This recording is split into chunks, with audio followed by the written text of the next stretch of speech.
이 시간 함께 보실 성경 말씀은 디모데전서 제4장 6절부터 8절까지 말씀입니다.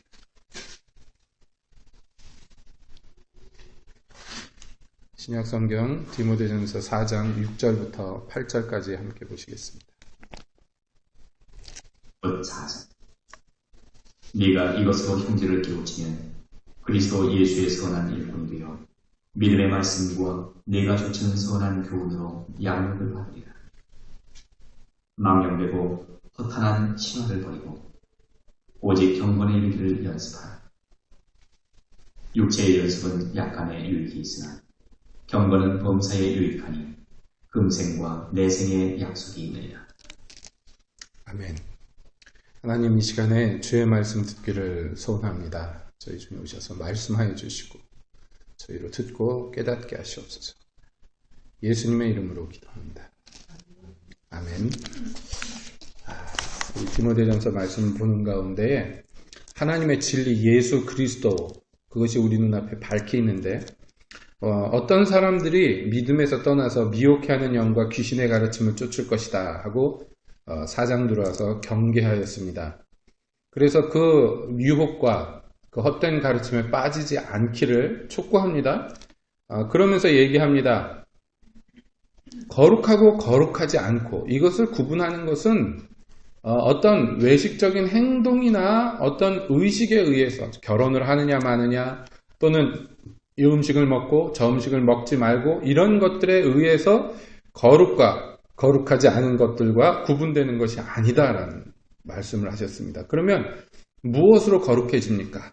오직 하나님의 말씀과 기도로만 이 거룩하느냐 거룩하지 않느냐 문제가 해결된다는 것이죠.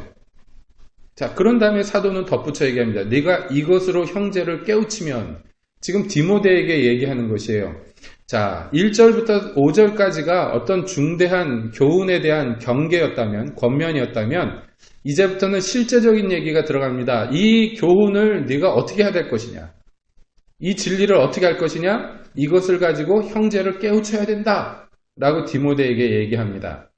그런데 그렇게 해서 그러면 무슨 결과가 나오느냐, 그 형제가 깨우쳐지면 그 형제가 좋겠지요. 당연하죠. 그런데요, 여기에서 사도는요, 이상한 말을 합니다. 이상하다고 표현해서 죄송합니다. 네가 이것으로 형제를 깨우치면 그리스도 예수의 선한 일꾼이 되어 믿음의 말씀과 내가 쫓은 선한 교훈으로 양육을 받으리라, 이렇게 얘기하십니다. 우리말의 특징 중에 하나가, 한국말은요 종종 주어가 생략되는 경우가 있기 때문에 그래서 헷갈리는 경우가 있는데요. 자, 보십시다. 디모데에게 말했어요. 내가 이 교훈으로 형제들을 깨우쳐라. 그러면 이렇게 될 것이다 라는 얘기예요. 6절이 그런 내용이죠. 그런데 여기에 그리스도 예수의 선한 일꾼이 되어 믿음의 말씀과 내가 쫓은 선한 교훈으로 양육을 받을 사람이 누굽니까? 착각하게 되면 이런 오해를 하게 되는데, 내가 이 교훈으로 형제를 깨우치면 그 형제가 이런 그리스도의 일꾼이 돼서 양육을 받게 될 거다, 이렇게 이해가 되죠. 근데 이거는요 그 얘기가 아닙니다. 뭐냐면 디모데 네가 이렇게 될 것이다 라는 얘기예요. 이상하죠? 왜냐하면 디모데가 보세요, 목회자로서 이 교훈으로 사람들을 가르쳤습니다. 그러면 사람들이 변화받고 사람들에게 유익이 있고 우리는 이것을 당연하다고 생각을 합니다. 그런데 성경은요 의외로 무슨 얘기를 하냐면, 그것으로 형제를 깨우치게 된 네가 바로 이런 유익을 얻게 될 거다 라고 얘기하는 것이, 이것이 하나님의 진리에 있어서 참 중요한 교훈입니다. 앞서서도 우리가 집사나 감독에 대해서, 직분에 대해서 함께 살펴보았는데요. 여러분, 집사들이 직분을 잘하면 어떻게 된다고 그랬어요? 3장 13절에 보면 집사의 직분을 잘한 사람들은 아름다운 지위와 그리스도 예수 안에 있는 믿음의 큰 담력을 얻느니라 라고 축복의 말씀이 약속되어 있지요. 자, 어떤 집사가 있습니다. 우리가 상상해 봅시다. 그래서 그 사람이 하나님의 집에서 열심히 봉사했습니다. 그러면 그 봉사의 덕을 누가 보겠습니까? 그 봉사로 말미암아 그 덕을 다른 사람들이 보겠죠. 그런데 지금 성경은요, 다른 사람들이 받는 그 유익에 대해서 얘기하지 않고요, 그 집사가 받을 유익에 대해서 얘기합니다. 그러니까 하나님은 어떤 분이냐 하면 하나님이 계신 것을 믿어야지요. 그 다음에 뭘 해야 돼요? 그분이 상 주시는 이심을 믿어야 된다고 우리에게 말씀합니다. 하나님은요, 자기의 종들에게 가장 우선적으로 복을 주십니다. 그 종들이 한 선한 행실로 말미암아 많은 사람들이 복을 받겠습니다마는, 그러나 그보다 앞서서 하나님께서는 어디에 관심을 갖느냐면 충성된 자들에게 복 주시는 것에 더 관심을 가지시더라는 거예요. 그렇기 때문에 하나님의 일을 하는 것은 일방적으로 희생하는 것 아닙니다. 눈물로써 봉사한다고 그래가지고 그 사람이 일방적으로 손해보는 거 아닙니다. 가장 큰 복은 누가 얻느냐 하면 먼저 일한 사람들이 얻는다. 이것이 성경의 원리예요. 그러므로 밭 가는 소의 입에 망을 씌우지 말라는 율법 계율을 들어서 사도가 얘기합니다. 이게 소 때문에 정한 계율이겠느냐? 소를 생각해서 말씀하신 율법이겠느냐? 라고 반문합니다. 하나님이 소를 아끼신다, 이걸 보여주려고 하는 얘기가 아니라, 물론 소도 아끼시겠지만은 어떤 중요한 진리의 원리를 가르쳐 주는 거예요. 뭐냐면 일하는 자는 그 일한 것으로 먹고 사는 거다, 이거죠. 거기 그러니까 하나님의 일을 하면 월급이 나온다, 그런 차원의 문제가 아닙니다. 하나님의 일에 충성하면요, 하나님이 가장 먼저 그 충성된 자에게 복을 주신다는 거예요. 여러분, 사도는 이것을 다시 한번 상기시킵니다. 디모데에게 이것을 상기시킵니다. 그렇죠. 사실은 이 디모데가 유약한 사람입니다. 그래서 자주 나는 내 병을 인해서 물만 먹지 말고 포도주도 마셔라 라고 얘기할 정도로 디모데가 그렇게 영적으로 육적으로 강건한 사람이 아닙니다. 하기 때문에 사도는 이 유약한 자기의 아들을 그 선교지에 놔두고 다른 지역에 와 있을 때 그것이 걱정되고 근심되지 않을 수가 없어요. 그래서 이런 편지를 쓰는 것 아니겠습니까? 그렇기 때문에 이 일 맡은 자, 즉 디모데에게 힘을 불어넣어 주기를 원합니다. 그래서 그에게 상기시켜 주는 것이 무엇이냐면 하나님이 어떤 분이신가 하는 것이에요. 하나님은 가장 먼저 충성된 자에게 복 주시기를 원합니다. 그것이 원리라는 거예요. 하나님 나라의 일꾼이 가장 먼저 삭슬받는 것이 옳다는 것이에요. 그 사람의 모든 봉사와 충성으로 다른 많은 사람들도 유익을 얻을 것입니다. 그러나 잊지 마십시오.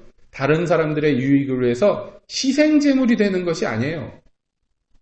그 충성된 종은요, 단지 희생물로 존재하는 것이 아닙니다.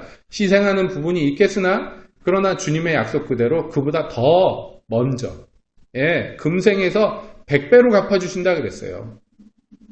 이것이 주를 위해서 집과 전토와 가족을 버린 자들에게 주시는 축복입니다.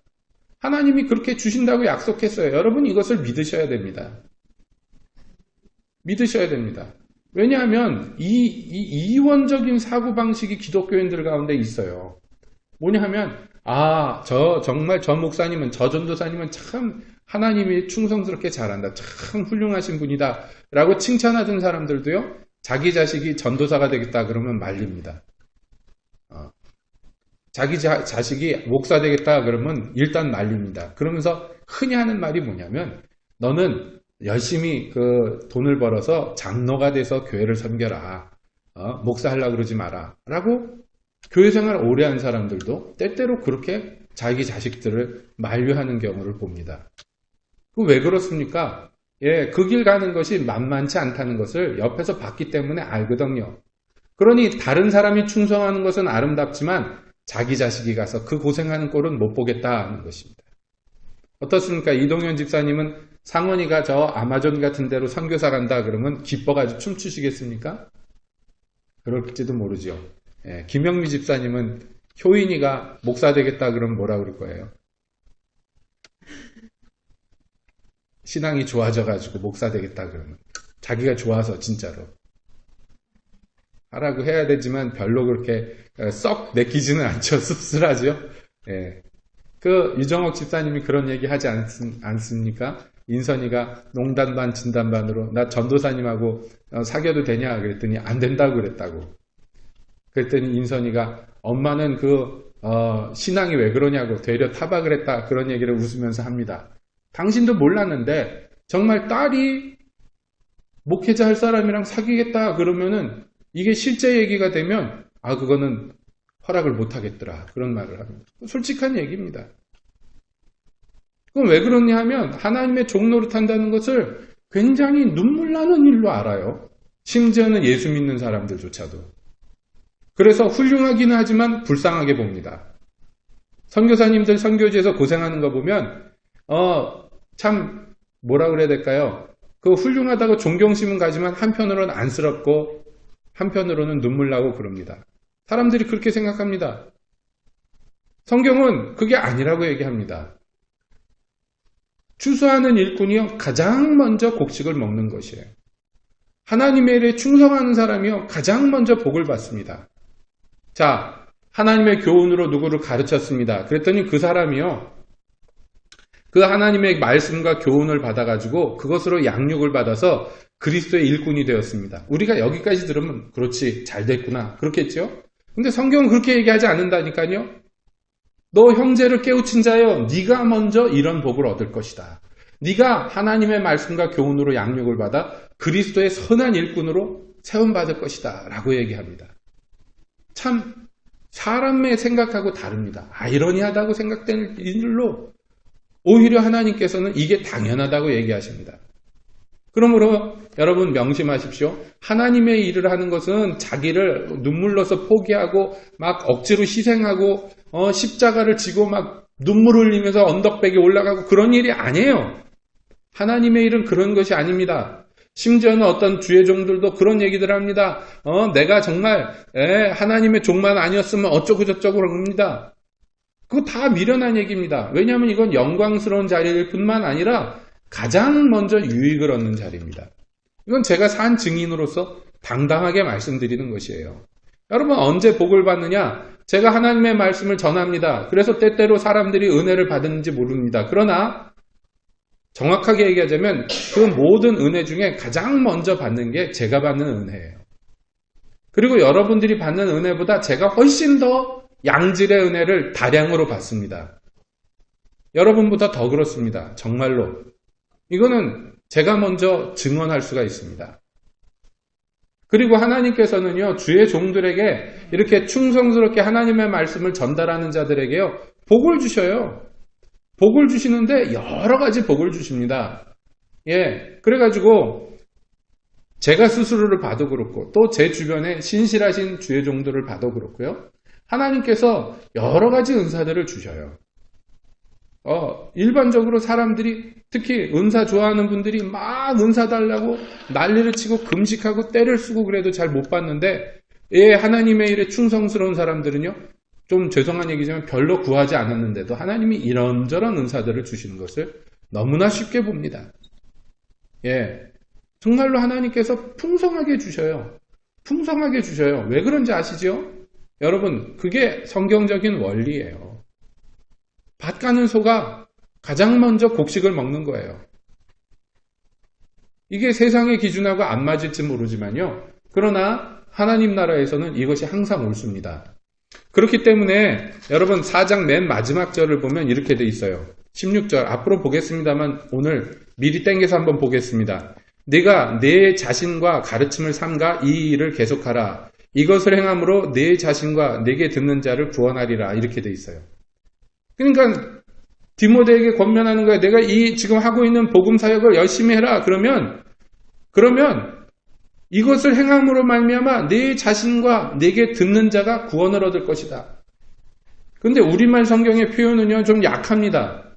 원래 직역하면 어떻게 되냐면 내 자신뿐만 아니라 다른 사람들도 구원을 얻으리라 이렇게 돼 있어요. 그러니까 이 일을 행함으로써 제일 먼저 구원의 은혜를 얻는 게 누구예요? 너라는 거예요. 너. 디모데 너. 다른 사람들은 거기 딸려오는 부록처럼 얘기를 합니다. 내 자신뿐만 아니라 다른 사람도 구원을 얻으리라. 그래서 새 번역에는요 이런 식으로 번역이 돼 있어요. 제가 지금 얘기한 대로. 그러니까 하나님께서 이 충성하는 사람들에 대해서 얼마나 귀하게 여기시는지를 여러분들이 그 비밀을 엿보면요 누구라도 이 직위를 탐낼 것입니다. 그러므로 이 비밀을 안 사람들, 하나님의 복이 어떻게 임하는지 이 원리를 안 사람들은 3장 1절에서 말한 것 같이 그 직분을 사모하기 때문에 선한 일을 사모한다고 하는 거예요. 미쁘다 이 말이여 라고 나오지 않아요. 이 사람들이 왜 감독의 직분을 얻으려고 이렇게 애를 씁니까? 무엇 때문에 이 직분을 사모합니까? 왜 힘을 씁니까? 중요한 비밀을 깨달았어요. 하나님의 축복이, 하나님의 관심이 가장 먼저 누구에게 임하는지를 보았기 때문에 그 신령한 축복을 원하는 신령한 소원이 그 안에 가득하게 된다는 것이에요. 여러분, 이것이 얼마나 귀한지 모릅니다. 예전에 그 뿔이라는 소설을 써가지고 베스트셀러가 됐던 흑인 작가 유명한 알렉스 헤일리라는 분이 있어요. 그분이 쓴 수필을 보았는데 자기 어린 시절을 추억하면서 자기 어린 시절에 자기 동네에서 있었던 일을 써놓은 글을 보았습니다. 그 흑인 동네죠. 저 흑인들이 사는 흑인 동네에서 있는 일인데 일요일 날마다 일어나는 일, 모든 사람과 식구들이 다 예배당에 모여가지고 예배를 드립니다. 아주 그 흑인 교회 특유의 예배를 드리고 예배를 다 마친 후에 자기 또래 어린아이들이 들판에 나가서 뛰어노는데 뭘 하고 노느냐 그러면 그 서부영화 같은 데서 보면 나오잖아요. 나무로 만들어 놓은 울타리가 쭉 있잖아요. 그 울타리 나무 위에 올라서 가지고 한 놈씩 그 목사님이 설교한 걸 똑같이 흉내내서 설교를 하는 거예요. 그 대목이 나옵니다. 어렸을 때를 추억하면서 한 놈이 올라가서 설교하고 그리고 막 목사님처럼 근엄하게 설교하고 내려오면요, 다른 애가 또 올라와서 그 뒤를 이어서 설교를 하고 그럽니다. 그러면서 한 말이 그때 우리 동네 모든 아이들의 꿈은 목사님이 되는 거였다. 그렇게 얘기해요. 여러분, 그 아이들이 볼 때 가장 존경스럽고 가장 멋있고 가장 되고 싶은 사람이 자기 동네에서 목사님이었던 거예요. 가난하고 못 사는 흑인 동네지만 그 농촌 동네에서 아이들이 그런 꿈을 가졌다. 참 귀하게 여겨집니다. 진짜로 목사가 되든지 안 되든지 떠나서 얼마나 귀합니까? 요즘 흑인 사회에서 보기 힘든 일들이죠. 여러분, 영적인 것을 사모하게 되고 부러워하게 되고 이것이요, 건강한 교회의 건강한 모습입니다. 반대로 교회가 건강하지 못하고 기독교가 건강하지 못하면요, 가장 두드러지게 나오는 게 목회자가 안 되려고 그래요. 사람들이 목회자가 되는 것을 싫어하고 또 목회자를 존경하지도 않고요, 목회자를 귀하게 여기지도 않습니다. 그게 항상 역사 속에서 나타나는 일들이에요. 심지어는 목회자들 자신도 어쩔 수 없어서 목사가 되기는 했지만은 자기의 직업이 그렇게 귀하게 여겨지지 않아요. 그래서 할 수 있으면 그것을 벗어버리려고 애를 씁니다. 여러분, 제가 좀 전에 그 어떤 그 작가가 어렸을 적에, 한참 옛날 얘기입니다. 어렸을 적에 자기 동네 얘기를 말했다, 이렇게 얘기를 하는데, 여러분, 미국 사회가 기독교가 힘을 잃고 교회들이 타락하기 시작하면서 두드러지게 나타난 게 무엇이었느냐면 목회자가 사라져버리는 것이었어요. 교회가 힘을 잃었는데 왜 그런 현상이 일어나느냐. 그래가지고 어떻게 되느냐 하면 목사를 그냥 자기들 중에 한 사람을 추대를 해요. 투표를 해서. 아무개 씨, 이동현 씨, 당신이 우리 목사 하십시오. 아, 그래요? 나 해도 괜찮을까요? 그냥 해보세요. 당신 정도면 할 수 있습니다. 라고 추대를 하고 투표를 해서 세웁니다. 그러면 이동현 집사님의 예를 들었습니다마는 일주일 내내 발전소에서 일하다가 일요일만 여기다가 목사 칼 하나 달고 나와가지고 설교하는 거예요. 설교 끝나면요, 강단에서 내려오면 끝이에요. 그냥 빼고 그냥 그 사람들 중에 하나가 되는 거예요. 특별한 일이 아닙니다. 그냥 스피처, 말하는 사람으로 그냥 우리들 중에 제일 똘똘한 사람 하나 세우는 거예요. 왜냐하면 목사가 있어야 되거든, 여러모로. 설교도 해야 되지만 그 동네에서 결혼식을 하거나 장례식을 하거나 할 때 이거 딱 끼고 와가지고 뭐 한마디 해줘야 되잖아요. 그러면 아르바이트 하는 식으로 시간당 쳐가지고선 교회에서 헌금 나오는 걸로 얼마씩 주는 거예요. 그것이 주업이 아닙니다. 그냥 아르바이트입니다. 아르바이트. 여러분, 이런 게 일반적으로 일반화돼 버렸어요. 미국 사회만 해도. 이건 뭘 반증하는 것입니까? 예? 그 사회의 교회가 어떤 몰골이 되었는가, 그것을 보여주는 것이에요. 대만에 갔더니 대만 교회들이 다 힘이 없다. 새도 약하고 힘이 없고 기독교라는 것을 찾아보기가 힘들어요. 그 나라에서 기독교적인 것을 찾아보기가 힘들어요. 정말로. 중국보다 더해요. 중국이 훨씬 나아요. 공산국가인 중국이 훨씬 나아요. 정말로. 그런데 대만의 목회자들이 어떻게 사역하나 얘기를 들었는데요. 설교 한 번 하면 교회에서 돈을 얼마를 줘요. 일주일에 한 번 가서 설교를 하고 그 돈 받아 가요. 그리고 일주일 동안에 자기 나름대로 살아요. 그러니까 돈을 안 주면은 안 가. 그 교회 담임 목사인데 교회를 안 가버려. 지난주에 돈을 안 줬다고. 요번 주에 안 가요. 근데 그게 이상하지가 않고 그게 당연한 거래요. 그냥 거기는 시간당이 아니라 건당 얼마씩 받는 거예요. 그러니까 말하자면. 참 그렇게 해가지고 어떻게 되겠는가. 왜냐하면 여러분 보세요. 네가 이것으로 형제를 깨우치면 이라고 앞에 말했잖아요. 반대로 얘기하자면 목회자 디모데가 지금 귀신의 가르침을 쫓는 사람들에게 그게 아니라고 이제 깨우치란 얘기잖아요. 근데 이 사람이 하나님의 종으로 그 교회에서 인정받지 못하면 그러면 누가 그 말을 듣고 깨우치겠습니까? 우습게나 듣지. 그치요?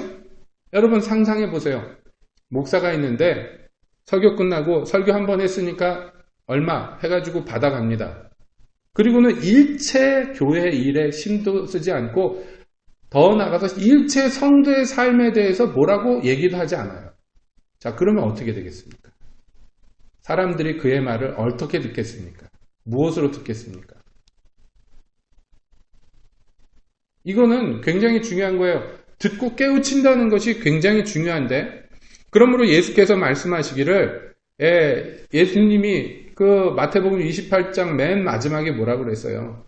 하늘과 땅의 모든 권세를 내게 주셨으니 그러므로 너희는 가서 모든 족속으로 제자를 삼아 아버지와 아들과 성령의 이름으로 세례를 주고 내가 너희에게 분부한 모든 것을 가르쳐 지키게 하라 그랬어요. 이게 하나님이 우리에게 주신 사명입니다. 세례를 준다는 것은 그 사람이 기독교인이 되게 한다는 것이고요. 그 다음에 뭘 해야 돼요? 하나님의 교훈, 예수님의 진리를 가지고 가르쳐 지키게 하는 데까지 이르러야 된다는 거예요. 가르쳐 지키게 한다는 것이 여기 디모데전서 오늘 읽은 본문의 말씀으로 따지자면 깨우친다 하는 것이에요. 아, 그게 잘못된 거구나. 이게 귀신의 가르침이 이렇게 해서 잘못된 거구나. 나는 이렇게 살면 안 되겠구나. 라고 생각을 바로 잡는 것이에요. 여러분, 여기에까지 이르러야 된다는 거예요. 이게 중요한 것입니다. 아, 오늘 좋은 얘기 들었어. 참 삶에 그렇게 살면 참 좋을 것 같아. 오늘 좋은 얘기 잘 들었지. 그러고선 그냥 자기 인생에 그 하나님의 말씀이 교훈이 아무런 영향도 끼치지 않고 그냥 지나가 버리고 이거는 전하는 사람도 문제고 듣는 사람도 문제고 피차간의 문제라. 하나님의 일이 일어날 수가 없는 것이에요. 그러므로 중요한 것은요, 형제가 깨우치는 거예요. 이 말씀을 통해서 깨우치는 거예요. 그러니까 저도 소망합니다. 제가 말씀을 전하는데 여러분들이 깨우치기를 원합니다. 그래서 혹여라도 다른 길로 걷다가 하나님의 진리가 이것이구나 하고 돌이키는 일들이 있어지기를 원하며 하나님이 우리에게 소원하시는 바가 이거구나 하고 자기도 하나님의 소원을 같이 품는 사람들이 되기를 원하고 저도 그걸 원하기 때문에 이렇게 나와서 설교를 하는 것입니다. 여러분, 그러므로 잊지 맙시다. 이 하나님의 말씀은요, 실제가 돼야 돼요. 살아서 움직여야 돼요. 듣고 지나가는 것 아니고 입으로 떠버리고 그냥 지나가는 것 아닙니다. 그럴 때 듣는 자도 복을 얻고 전하는 자도 복을 얻는 이 하나님 나라에서의 복된 결과가 결실로 맺힐 것이라는 거예요. 교회가 이렇게 정상적으로 움직여야죠. 그래서 제가 가장 두려워하는 것 중에 하나가 무엇이냐면 이렇게 밤낮 하나님의 말씀을 죄 떠들었는데 사람들이 변화받지 못하는 것. 만약에 그런 일들이 일어나면 이거 큰일이다. 제가 두려워하는 일이에요. 왜냐하면 여러분에게도 물론 유익이 없겠습니다만은 전하는 자 저에게도 유익이 없는 것이에요. 그렇기 때문에 네가 이것으로 형제를 깨우치면 이라는 말로 영어 성경에 보면 if로 이 문장이 시작됩니다. 만약에 네가 이것을 한다면 이러이러한 결과를 하나님이 너에게 주실 것이다. 네가 이 전하는 그 말씀, 내가 쫓아온 그 선한 교훈, 그것이 너에게 먼저 작동하고, 그래서 그 말씀이 너를 먼저 변화시키는 양육하는 일이 일어나고, 그래서 네가 그리스도의 선한 일꾼으로 인정받게 될 것이다. 이렇게 약속되어 있는 것입니다. 여러분, 제가 복을 좀 받아야 되겠습니다. 그러니까 여러분들은 전하는 말씀을 듣고 깨우치시기를 축복드립니다. 그렇죠? 왜 제가 복을 받는다니까 싫어요? 아니에요. 나만 복을 받을 거예요. 그러면 안 됩니다. 목사님이 복을 받아야 여러분도 복을 받는 거예요. 그게 영적인 원리입니다. 제게 이 말씀이 먼저 작동해서 하나님이 먼저 복을 주실 것입니다. 제가 말씀을 잘 전했다면 말입니다. 그러므로 이 형제를 깨우치는 것, 그 내용을 좀 더 풀어서 얘기를 하는데 앞에서 나왔죠. 앞에 얘기가 무엇이었습니까? 혼인을 패하고 식물을 패하고, 여러분 이런 것들로 거룩한 것과 속된 것을 구분하는 그 거짓된 가르침을 이제 하나님의 말씀으로 대체하기를 원합니다. 진짜 거룩한 것은 먹고 마시는 것에 있지 않아요. 하나님의 나라는 먹고 마시는 것에 따라서 움직이지 않습니다. 하나님의 나라는 무엇입니까? 오직 진리를 아는 자가 감사함으로 받아, 그래서 그 감사함 가운데 말씀과 기도로서 변화받는 것, 이것이 진정한 의미의 거룩을 이룬단 말이에요. 그렇기 때문에 무엇을 해야 되느냐? 진짜 거룩을 얻고자 하는 자들은 이렇게 하라는 거예요. 망령되고 허탄한 신화를 버리고, 망령되고 허탄한 신화는 1장에서도 나왔죠. 또 4장에서도 나옵니다. 그게 뭐였어요? 믿음에서 떠나 미혹해 하는 영과 귀신의 가르침을 쫓는 것, 이거란 말이에요. 이것이 망령되고 허탄한 신화라 그랬어요. 거룩한 기독교의 껍데기를 쓰고 있지만 안에를 들여다보면 이거는 허탄한 신화예요. 우리말 성경은 너무 우아하게 번역이 돼 있어요. 우아하게 번역이 돼 있어서 우리가 그게 폐부에 잘 안 와닿는데, 이게 뭐냐면 하나님으로부터 나오지 않은 모든 전설적인 이야기들, 모든 미신적인 이야기들이라고 돼 있어요. 그래서 영어 성경에는 아예 뭐라고 나와 있냐면 Old Wives' Tales 이렇게 돼 있습니다. 이게 뭐냐면 늙은 여자들이 갖고 있는 전설. 이게 수거예요, 수거. 미신이라는 수거예요, 미신. 그러니까 할매들이 옛날에 무식하고 못 배운 할매들이 옛날부터 내려오는 전설의 고향 같은 얘기들 짓거리는 거나 마찬가지다는 거예요. 아무리 껍데기를 그럴듯하게 쓰고 있지만 그런 얘기라는 거예요. 미신이라는 거예요, 미신. 여러분, 이런 기독교 안에 있는 미신들을 어떻게 하면 벗을 수 있느냐? 어떻게 하면 벗습니까? 그것을 버리고 오직 경건에 이르기를 연습하는 것. 앞에서 얘기했죠? 말씀과 기도로 거룩해지는 것. 이것에 힘쓰지 않으면 금세 미신에 빠집니다. 여러분, 하나님의 말씀을 듣지 않고 하나님의 말씀에 창념치 않으면요, 그 대신 대체해서 귀신의 가르침들이 그것을 대체합니다. 이것 순식간에 일어나고 알게 모르게 일어나기 때문에 경각심을 갖고 깨어있지 않으면요, 금방 속아 넘어갑니다. 미혹해하는 영이 역사하는 것이에요. 기독교 안에도 이런 것들이 얼마나 많은데요. 말도 못하죠. 오전에도 잠깐 그런 얘기를 했습니다. 현실을 보고 얘기를 합시다. 그래 놓고서 기독교인의 삶이란 것을 어떻게 생각하느냐? 맨날 질 수밖에 없고 연약하기 때문에 넘어질 수밖에 없고 시험 받아서 고통받을 수밖에 없는 그런 게 기독교인의 삶이라고 딱 정의를 내리고 그것이 옳고 정상적이라고 얘기를 해버려요. 여러분, 이런 것들이 다 미신이에요. 하나님으로부터 나오지 않은 거짓 증거들, 거짓된 진실들, 마귀에게서 나온 가르침들, 이런 것들입니다. 예? 그리고 그것을 쫓는 것, 그건 그 행실은 더해요. 오늘 우리가 예배 전에, 예배 시간에 찬양 불렀죠. 여러분, 위로하기보다는 위로받고, 사랑하기보다는 사랑받기를 원하는 것. 이런 게 다 뭐냐면, 이런 게 다 귀신의 가르침이에요. 예? 귀신의 가르침.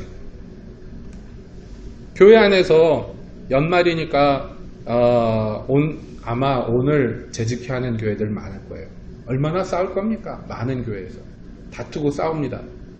교회 안에 미신들, 어떤 장로님들은 노골적으로 이렇게 얘기해요. 어떤 재직들은 우리의 책무는 그 정당 정치에서 야당이 여당을 제어하는 것 같이 그렇게 목회자가 독재하지 못하도록 독주하지 못하도록 그것을 막고 제어하는 게 우리의 책무다 이렇게 생각하는 사람들이 굉장히 많아요. 그래야지 교회가 바로 선다고 생각하는 사람들이요 의외로 많습니다. 말까지 그렇게 옮기지는 않지만 마음속으로 은연중에 자기는 교회 안에서 야당 역할을 잘해야 된다고 이렇게 생각하는 종들이 장로들이 꽤 많아요.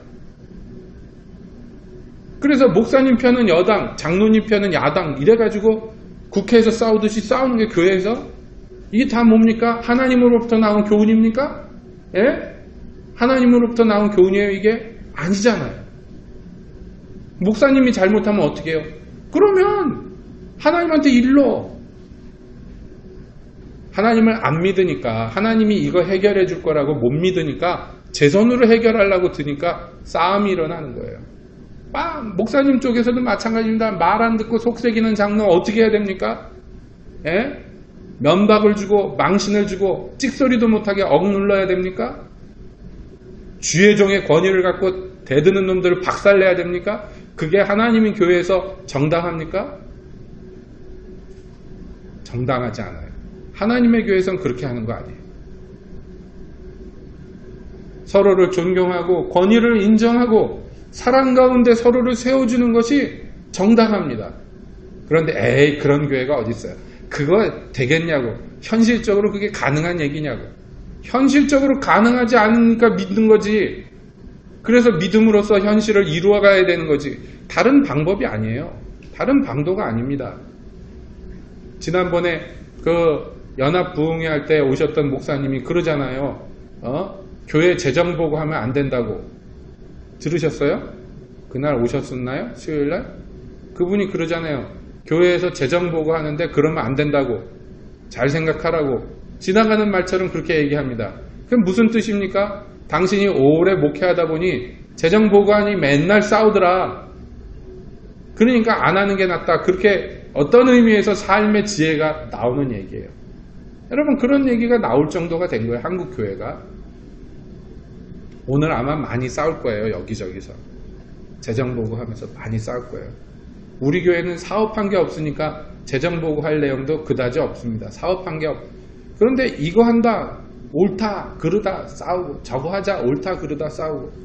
여러분 앞날이 기대되지 않습니까? 만약에 우리 예배당에 사람이 꽉 차서 여기가 비좁아가지고 예배당을 새로 건축해야 된다. 생각만 해도 아찔하고 암담한 얘기예요. 네. 저는 목사로서 나는 안 했으면 좋겠다 한 게 몇 개 있었어요. 목회를 하면서 이거는 좀 안 했으면 좋겠다. 그 중에 하나가 교회 개척하는 거고요. 그 다음에 예배당 건축하는 겁니다. 왜냐하면 그 일이 힘들고 어려워서도 그렇지만은 그 여간 사람들의 마음을 모으고 새로 시작하고 새로 건설하고 이게 여간 어렵지 않다는 것을 이제까지 많이 보았거든요. 수고롭습니다. 그런데 이상하게요. 나는 안 했으면 좋겠다 하는 일들을 하나님이 꼭 시키시더라고요. 그래서 지금 벌써부터 땡겨서 걱정입니다. 예배당 건축하면 어떻게 되려나 그런 생각을 합니다.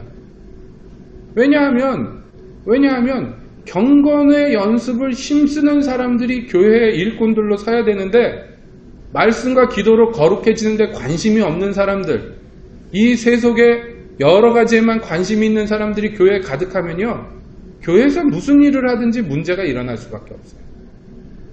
목회자가 이런 사람이다. 여러분 생각해 보세요. 아찔하지요? 목회자가 말씀과 기도에 힘쓰지 않고 세속적인 명예와 권력과 자기 이름 나는 것과 이런 것에만 관심이 있다고 생각해 보세요. 그 교회 교인들이 얼마나 괴롭겠습니까? 그런데 그 반대도 똑같은 거예요. 그 교회에서 일해야 될 감독과 집사들이 거룩한 소망이 없고 거룩한 열망이 없고 이 세속적인 거에만 관심이 있다 그러면 그 교회가 어떻게 바로 서겠습니까? 그러므로 여러분 잊지 맙시다. 망령되고 허탄한 신화, 이거 사람에게서 나온 교훈들, 마귀에게서 나온 교훈들, 이거 버리는 게 중요해요. 가치가 없는 것을 발견하고 버려야 됩니다. 반드시. 결별해야 됩니다. 그 대신에 뭘 해야 되느냐? 오직. 제가 늘 말씀드리죠. 성경에서 오직이라고 나올 때는 중요하니까 동그라미 쳐놔라. 이거밖에 없다는 얘기예요. 오직이라는 것은 이 한 방도밖에 없다는 거예요. 오직 뭐만 하라는 거예요? 경건에 이르기를 훈련하라. 여기 연습이라고 우리말 성경에 되어 있는데 훈련입니다. 트레이닝 하라는 거예요.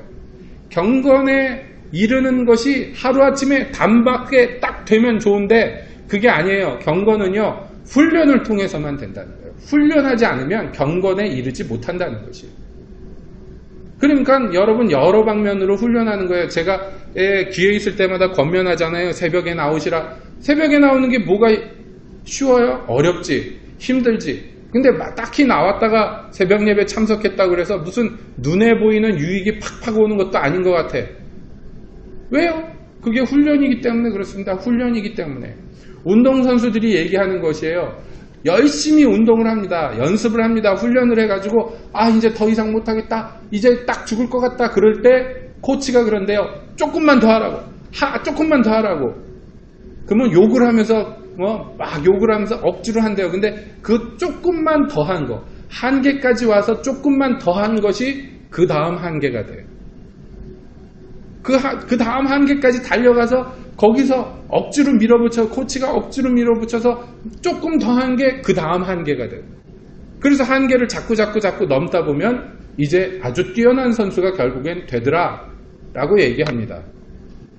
이거는 세계적인 선수들이 다 똑같이 얘기하는 것이에요. 그때 코치가 자기를 막 밀어붙일 때 굉장히 미웠는데 그런데 지나고 보니까 그들의 말이 옳았다 라고 얘기합니다. 여러분 그렇습니다. 훈련이란 게 그래요. 경건의 훈련도 역시 마찬가지라고 그럽니다. 육체를 훈련하는 것도 유익이 있기는 있다고 얘기합니다. 지금 제가 말씀드렸잖아요. 운동선수들이 열심히 훈련하잖아요. 요새는 모르겠는데 몇 년 전에 보니까 우리 이동현 집사님이 막 그 단백질 보충제도 먹어가면서 막 헬스하고 운동하고 그랬을 때 있었잖아요. 요즘에도 하시나요? 요즘엔 안 하셔요? 나이가 들어서 이제는 힘드세요? 근데 여러분 보세요. 열심히 운동해가지고 남자들이 근육이 좀 생겼어. 근육이 생기면 딱 나타나는 게 있어요. 금세 나타나는 게 있는데 뭐냐면 희한하게 사진 같은 거 올려놓는 거 보면 우통 벗은 사진이 많아. 그때 한번 TV에서 그 농구장을 한번 갔는데 그 아이돌 가수들이 나와서 농구를 합니다. 쉬는 시간에 막 농구를 하는데 가서 카메라로 찍으면서 그 MC 보는 사람이 그래요. 와서 보니까 확실히 알겠다. 뭘 알겠냐 그랬더니 몸 좋은 애들은 우통을 벗고 운동을 하고 몸 안 좋은 애들은 윗도리를 입고 농구를 하더라. 그런 얘기를 합니다. 우스갯소리입니다만 그래요. 뭐냐면 스스로 뭔가를 훈련하고 연습을 해서 결과가 나오면 그게 자랑스러운 거예요. 나타내고 싶은 거예요. 이게 사람의 마음입니다. 그렇죠? 안 그런가요? 근데 경건의 훈련에는 훨씬 더 많은 유익이 있다는 거예요. 그래서 사도 바울은 그 믿음의 아들 디모데에게 이렇게 얘기합니다. 15절에 보면 이렇게 나와요. 이 모든 일에 전심전력하여 너의 진보를 모든 사람에게 나타내게 하라. 권면합니다. 경건의 연습을 열심히 했어요. 경건의 훈련을 열심히 하면 그 다음에 나타나는 게 있어요. 진보가 나타난단 말이에요. 그 신앙의 변화가 나타나고 그 삶의 모습에 변화가 나타납니다. 그 신앙의 진보를 일부러 자랑하려고 나타내는 것은 아니지만 그러나 충분히 보일 수 있는 사람이 되라는 것이에요. 보일 수밖에 없습니다. 여러분. 그 품 안에요. 향낭을 품고 있으면 향기가 날 수밖에 없어요. 그래서 우리에게 약속합니다. 육체 연습은 약간의 유익이 있지만 경건은 범사의 모든 일에 유익하니 금생과 내생의 약속이 있다. 여기 지금 사는 이 삶뿐만 아니라 내생에도 천국에서도 많은 축복이 기다리고 있더라는 거예요. 이 땅에서 경건을 연습하는 것이요. 그러니까 우리가 창념해야 될 건 여러분 둘 중에 하나예요. 오직이 붙은 것은 이거밖에 없다는 거죠. 이거 안 하면 어떻게 된다는 거예요? 경건의 연습 안 하면요? 미혹하는 거예요. 미신, 헛된 신화를 쫓게 되는 거예요. 이거는 뭐 둘 중에 하나입니다. 영락 없습니다. 어떤 사람이 신앙생활을 잘합니다. 믿음의 진보를 보입니다. 그러다가 점점 게을러져서 나태해서 그것을 그만두면요. 극도로 순식간에 상태가 나빠져요. 자기는 잘 몰라요. 자기는 잘 모르지만 옆에서 보는 사람은 금세 알 수 있어요. 극도로 나빠집니다. 상태가. 그러므로 여러분들은 분명히 아셔야 됩니다. 이게 얼마나 중요한 것인가. 말세에 어떤 사람들이 나올 거예요. 어떤 사람들이 믿음에서 떠나서 미혹해하는 영과 귀신의 가르침을 쫓을 것이에요. 이 사람들도 원래 믿음으로 걷던 사람들이다 그랬어요. 근데 어떻게 해서 믿음에서 떠났습니까? 무엇 때문에 떠났습니까? 좀 확대해서 얘기하자면요. 경건으로 훈련하는 것을 그만둔 것이에요. 그리고 세속에 물든 것입니다. 그랬더니 그 결과가 현저하게 나타났어요. 아주 두드러지게 나타났어요. 여러분, 믿음이라는 것은요. 제가 항상 드리는 말씀이지만 에스컬레이터를 거꾸로 걷는 것과 같고요. 무빙워크에서 거꾸로 걷는 것과 같아요. 열심히 걸어야 제자리고요. 더 열심히 걸어야 진보할 수 있습니다. 왜냐하면 육체를 입고 있기 때문에 내 육신이라는 것이요. 잠깐만 손 놔버리면 저절로 뒤로 밀려가는 성향이 있어요. 그러므로 이 세속의 법과 육체의 법을 거스르고 올라가는 것이 경건의 법이에요. 이것을 거슬러 올라가서요. 최후의 승리를 얻는 것이 주께서 저와 여러분들에게 원하시는 것입니다. 그런 사람들에게는요. 범사의 유익을 주고 금생과 내세의 축복이 약속되어 있습니다. 얼마나 좋은 건지 모릅니다. 이게 정말 가치 있다고 느껴지고 가치 있다고 믿어진다면 여러분 주의 이름으로 권면드립니다. 우리 주 예수님의 이름으로 권면드립니다. 경건에 이르기를 힘쓰십시오. 스스로를 훈련하십시오. 다른 사람이 절대 대신해 줄 수 없는 거예요. 자기의 경건은요. 오직 하나님 앞에 홀로 나가서 얻는 훈련의 결과일 뿐입니다. 절대로 다른 사람이 대신해 줄 수 없다는 것을 잊지 마시기 바랍니다. 그래서요. 금생과 내세의 약속이 있는 이 풍성한 은혜를 받아 누리시기를 우리 주 예수님의 이름으로 여러분께 권면하며 축복드립니다. 기도하겠습니다.